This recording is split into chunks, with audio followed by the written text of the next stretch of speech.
अस्सलाम वालेकुम दोस्तों आज मैं आपको कुरान पाक की सूरा अल बकरा सुनाने जा रहा हूँ। दोस्तों, हमारे जो हिंदू भाई बहन हैं उनका बहुत मिसअंडरस्टैंडिंग है, इसलिए उनको ज़रूर सुनना चाहिए इस सूरा को। चलिए अल्लाह के नाम लेकर शुरू करते हैं दोस्तों अगर ये सूरा आपको अच्छा लगा तो शेयर, सब्सक्राइब और लाइक ज़रूर करें। आपका बहुत बहुत शुक्रिया वीडियो को देखने के लिए।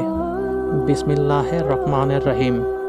अलिफ लाम मीम, ए अल्लाह की किताब है, इसमें कोई संदेह नहीं।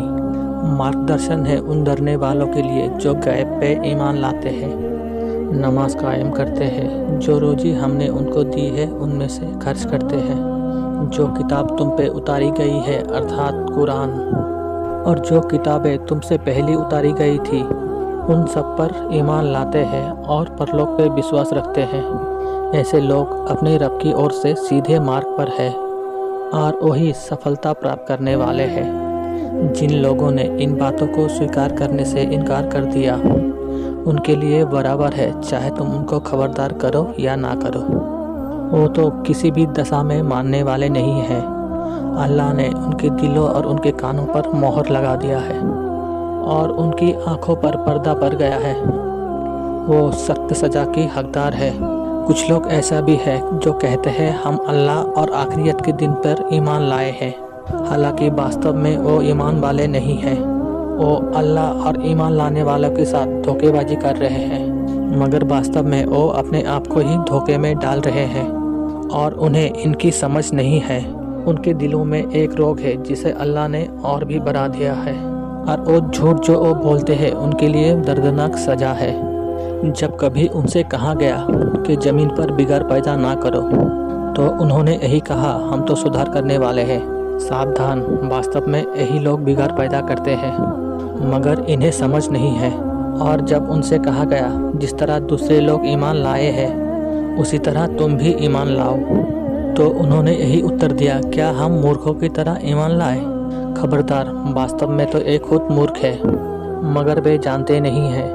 ये ईमान वालों से मिलते हैं तो कहते हैं हम ईमान लाए हैं, और जब एकांत में अपने शैतानों से मिलते हैं तो कहते हैं वास्तव में तो हम तुम्हारे साथ हैं, और इन लोगों से केवल मजाक कर रहे हैं। अल्लाह इनसे मजाक कर रहा है, वो इन्हें ढील दे रहा है और ये अपने सरकशी में अंधों की तरह भटकते जाते हैं। और वो ये लोग हैं जिन्होंने मार्गदर्शन के बदले गुमराही खरीद ली है, किंतु ये सौदा इनके लिए लाभदायक नहीं है और ये हरगिज सही रास्ते पर नहीं है। इनकी मिसाल कुछ ऐसी है जैसे कि एक आदमी ने आग जलाई और जब उसने सारे माहौल को रोशन कर दिया तो अल्लाह ने इनकी आंखों की रोशनी छीन ली और इन्हें इस हाल में छोड़ दिया कि अंधियारी में इसे कुछ सूझता नहीं।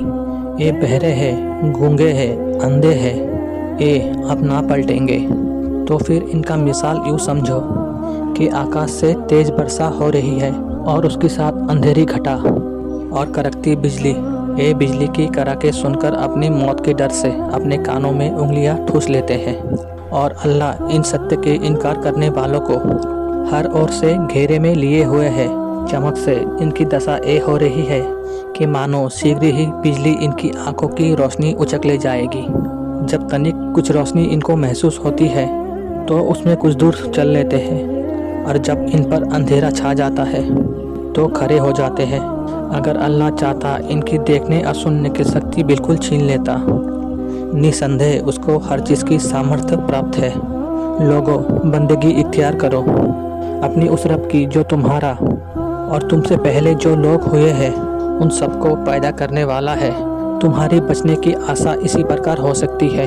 वही तो है जिसने तुम्हारे लिए धरती का बिछौना बनाया, आकाश की छत बनाई, ऊपर से पानी बरसाया और उसके द्वारा हर प्रकार का पैदावार निकालकर तुम्हारे लिए रोजी जुटाई। अर्थात तुम जब ये जानते हो तो दूसरों को अल्लाह का प्रतिबंधी ना ठहराओ। और अगर तुम्हें इस बात में संदेह है कि एक किताब जो हमने अपने बंदे पर उतारी है ये हमारी है या नहीं, तो इस जैसी एक ही सूरा बना लाओ। अपनी मत की सारे ही लोगों को बुला लो, एक अल्लाह को छोड़कर बाकी जिस की चाहे सहायता ले लो। अगर तुम सच्चे हो तो एक काम करके दिखाओ, लेकिन अगर तुमने ऐसा नहीं किया और निश्चय ही कभी नहीं कर सकते तो डरो उस आग से जिसका ईंधन बनेंगे इंसान और पत्थर।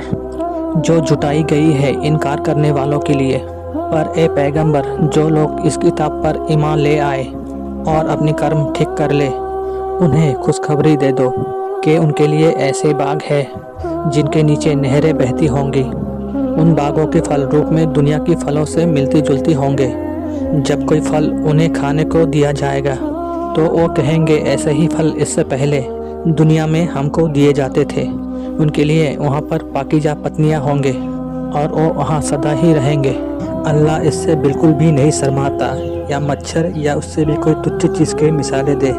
जो लोग सत्य को स्वीकार करने वाले हैं वो लोग इन्हीं मिसालों को देखकर जान लेते हैं कि ये सत्य है जो उनकी रब की ओर से आया है। और जो इनको मानने वाले नहीं हैं वो इनको सुनकर कहने लगते हैं, ऐसे मिसाइल से अल्लाह का क्या मतलब। इस प्रकार अल्लाह एक ही बात से बहुतों को गुमराही में डाल देता है और बहुतों को सीधा मार्ग दिखा देता है। और उससे गुमराही में वो उन्हीं को डालता है जो फासिक अर्थात अवज्ञाकारी है। अल्लाह की प्रतिज्ञा को मजबूत बांध लेने की बात तोड़ देते हैं। अल्लाह ने जिसे जोड़ने का आदेश दिया है उसे तोड़ते हैं और धरती पर बिगाड़ पैदा करते हैं। वास्तव में यही लोग घाटे में हैं। तुम अल्लाह के साथ इनकार की नीति कैसे अपनाते हो? जबकि तुम निर्जीव थे, उन्होंने तुम्हें जीवन प्रदान किया है। फिर वही तुम्हारा प्राण ले लेगा, फिर वही तुम्हें पुनः जीवन प्रदान करेगा, फिर उसी की ओर तुम्हें पलट के जाना है। वही तो है जिसने धरती में तुम्हारे लिए सारी चीज़ें पैदा की, फिर ऊपर की ओर रुख किया और 7 आसमान ठीक तौर पर बनाया। और वो हर चीज़ का ज्ञान रखने वाला है। फिर तनिक उस समय की कल्पना करो जब तुम्हारे रब ने फरिश्तों से कहा था कि मैं धरती में एक खलीफा यानी स्थानापति बनाने वाला हूँ। उन्होंने निवेदन किया, क्या आप धरती में किसी ऐसे को नियुक्त करने वाले हो जो उसकी व्यवस्था को बिगाड़ देगा और रक्तपात करेगा? आपकी तारीफ और प्रशंसा के साथ तस्बीह और आपकी पवित्रता का वर्णन तो हम कर ही रहे हैं। फिर अल्लाह ने कहा, मैं जानता हूँ जो कुछ तुम नहीं जानते। इसके बाद अल्लाह ने आदम को सारे चीज़ों के नाम सिखाया और उन्हें फरिश्तों के सामने पेश किया और कहा,